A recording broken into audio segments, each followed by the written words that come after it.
It's actually the second largest town in all of Iceland, or city, if you will. I don't know where the legal definition for a city begins, you know, how large a town needs to be. So, but for the sake of this video, let's just refer to it as a city. But so yeah, second largest city in Iceland. And why has nobody ever heard of it? Well, there's a multitude of reasons which we're gonna get into. So just gonna sort of drive around and take a look at this place. Now, you see that green hill there behind us? The building on top? Yep, that would be Perlan, the Pearl, which of course is not located within Kópavogur, but it is located in Reykjavik. And maybe by this moment you're starting to guess why nobody has ever heard of Kópavogur, but let's just continue on. So this is a rather affluent part of Kópavogur. Not all of Kópavogur looks like this, obviously. There's also parts that look very much like, like Breiðholt. So you know, people can discuss on whether or not Kópavogur is a more affluent or a poorer area of Reykjavik. Now, I think overall buying a house or an apartment is a little bit cheaper than Reykjavik, and because of that, a lot of people that, you know, grow up in Reykjavik and then come into the housing market and want to buy themselves a house end up moving to Kópavogur, even though they may work in Reykjavik or somewhere else in the capital city area entirely. And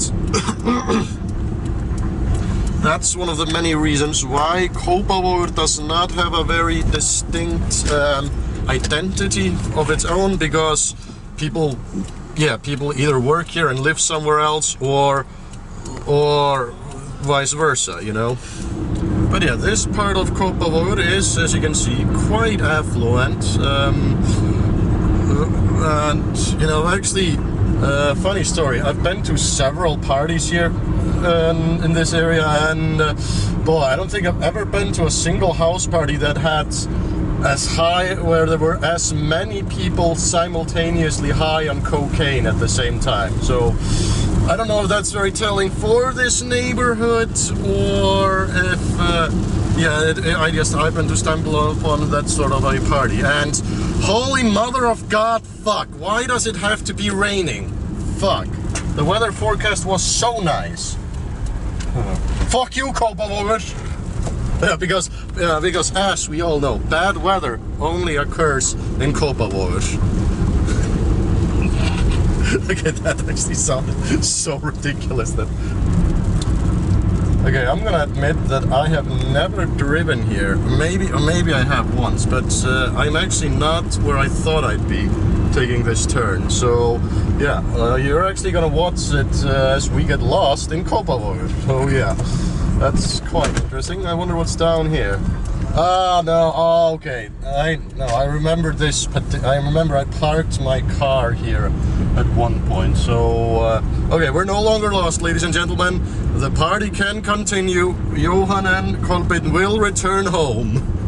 You know, you can disregard the emergency service calls. You know, send all the troops home. We have found the way home by ourselves.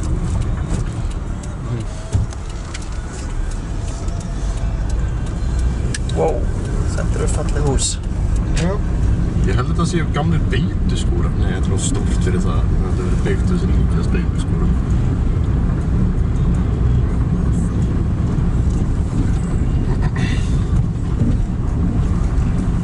Wow!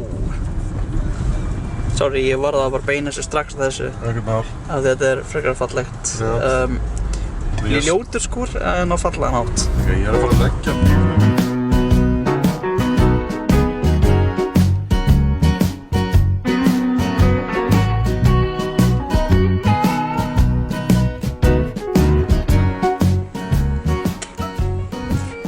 During the 1920s and 30s, you know, during the severe housing crisis that was in Reykjavik at the time, a lot of people started to, you know, just who couldn't find any affordable housing in Reykjavik, started to just sort of build cottages or whatever here in Kópavogur, you know, because it was cheaper, or because there was just nothing available in Reykjavik. And slowly but surely this area started to turn into a very small, very poor town. But then in the aftermath of World War II, it started to transform into a, several people who lived here saw opportunities to open some businesses like stores, etc. And Kópavogur officially became its own town in 1955, and like I said, has grown at a very high rate since then. And like I think in the mid-50s the population was under 1,000.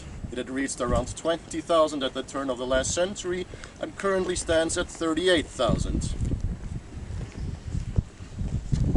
Here's well, put it from here.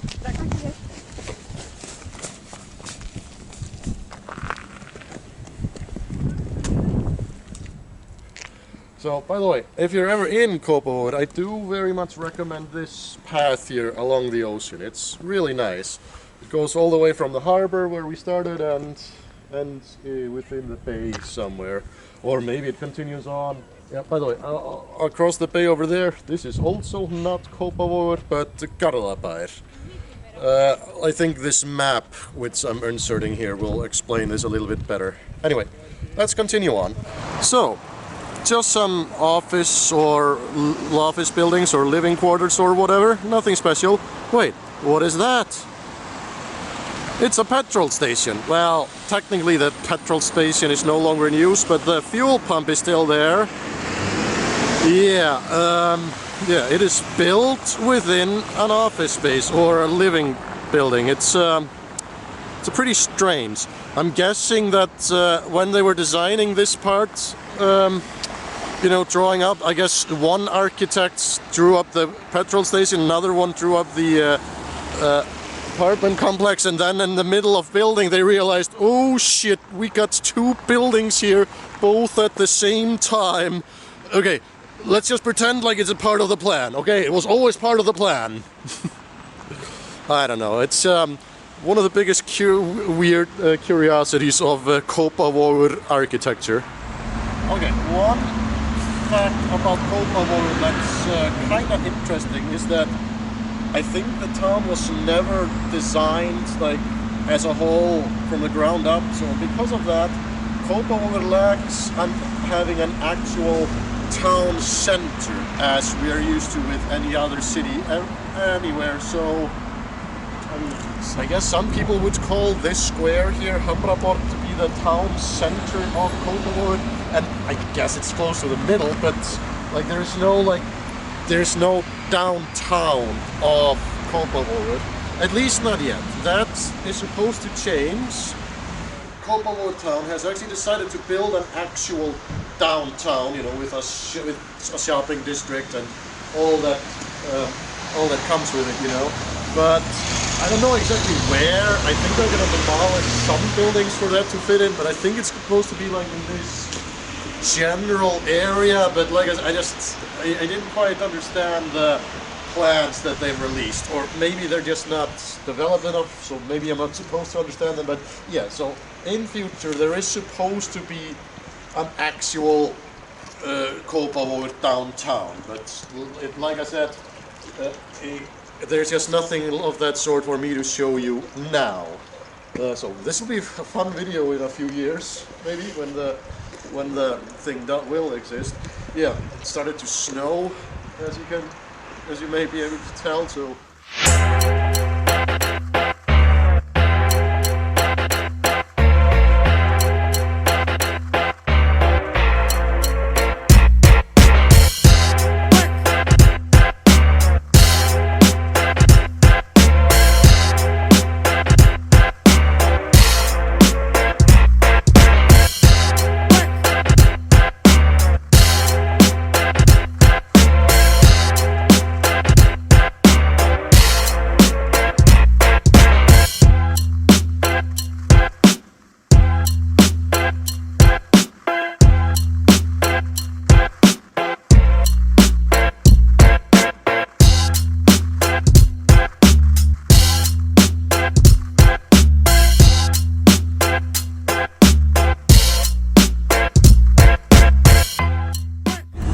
So far we spend most of our time in like the town center or downtown or whatever of Kópavogur. So now we're just gonna take a little drive up into the upper areas, the uptown area of Copperwood, which is mainly just like a suburbia type thing. And as you can see on this map here, Copperwood has a very narrow space to spread out into, because north of them you have Reykjavik occupying most of the space, and to the south you have Garðabær. So Copperwood has this very elongated, weird shape to it, which also does not really help with Copperwood's identity crisis of it not having a very, defining identity of its own, because it doesn't really play along with the landscape, for its own identity's sake. It's just sort of, spreads out wherever it can, basically, like a disease. But this is all. So these parts of Copperwood here are all very new, very new. I think that. Like I've mentioned perhaps before, but I believe it was like the early 2000s, Copperwood's population was just under half of what is now. So much of these areas are less than 20 years old. The population ballooned from around 20,000 to about 38,000 as of 2021.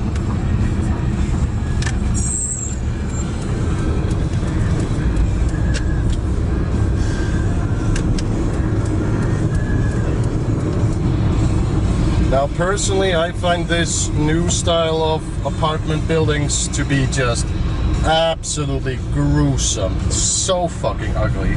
It's just a bunch of gray boxes. I fucking hate it. Ugh. Like I'm gonna hopefully buy an apartment within a few years, but god damn it, I don't know how much money I can afford on that, so I sort of fear that the only thing that's going to be available to me will be, this. Okay, fine, you flipped off, I'm sorry.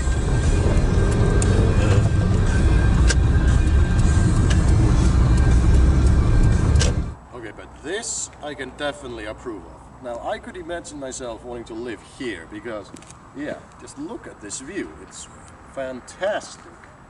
So, as you can imagine, real estate in this part of Copperwood, where you can see far like this, is very, very sought after. Hence, a lot of large, expensive suburban houses. But, just take a moment and marvel.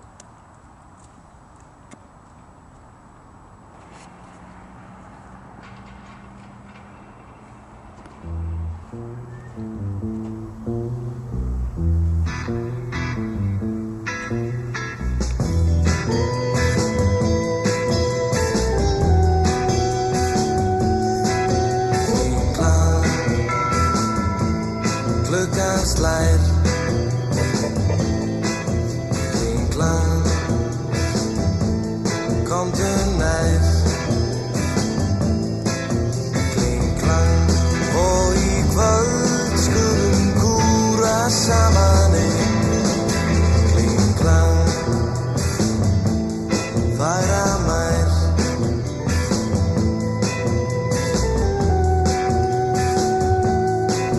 Ding dong, hjarta mitt, ding dong, hjarta þitt, ding dong, segja hjörtur og hamast bæði í kór, ding dong, yndið mitt. Þú veit að hver góð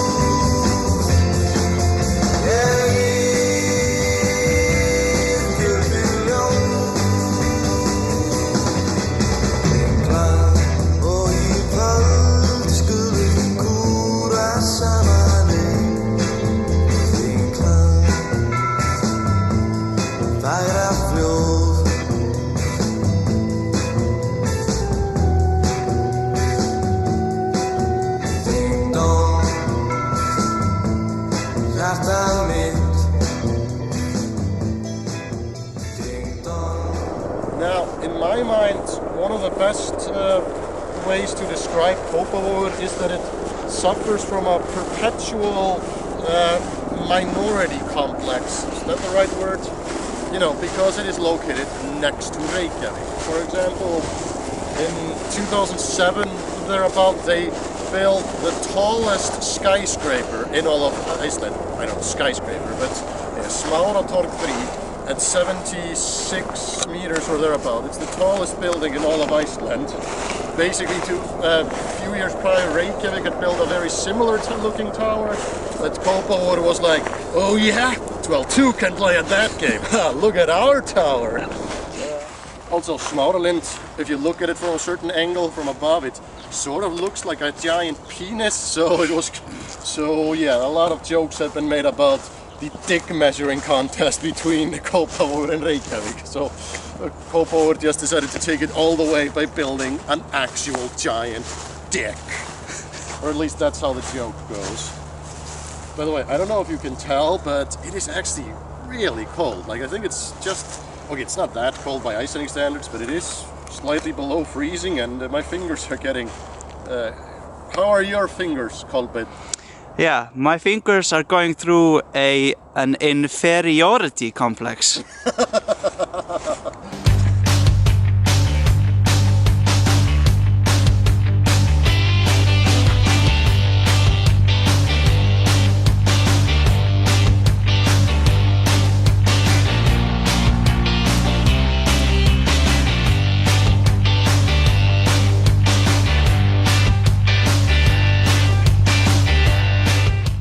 Má ég tala minni dæmi? Já. Ekki það að ég nenni að hlusta á þig, en...